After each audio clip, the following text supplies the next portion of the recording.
Je me permets d'émettre, avec une profonde formation humaine et chrétienne, des éclaircissements regardant notre temps actuel. Mais enfin, que se passe-t-il dans notre monde? Cela mérite une explication, mais c'est très simple et je vous le développe. Il y a plusieurs siècles, l'empereur Constantin désirait créer un nouvel ordre mondial, car l'Empire romain commençait à s'effriter. Voyant que le christianisme devenait une entité dominante, il l'a pris comme pilier de son ambition politique. Afin de concrétiser son objectif, il convoqua le concile de Nicée en 325. Il prit soin de conserver les anciennes religions païennes pour ne pas heurter aux diverses sensibilités.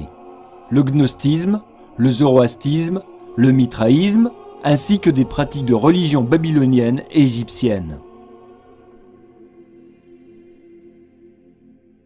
Ce syncrétisme religieux prit le nom de catholicisme, en grec katholikos, qui signifie universel, et fut sous l'autorité papale qui commençait à prendre du pouvoir et de l'argent pour s'affirmer définitivement au courant du IXe siècle. Cette tour de Babel dura un certain temps. Il y avait également dans l'Empire la monnaie unique. La hiérarchie catholique romaine, maîtresse en la matière, inventa une série de légendes autour de l'empereur Constantin. N'est-ce pas l'Église catholique romaine qui écrivait l'histoire en ce temps-là? Je voudrais préciser que sur la place Saint-Pierre, il y avait un obélisque égyptien, et pour cacher aux chrétiens la véritable intention du Vatican, ils dressèrent à son sommet une croix.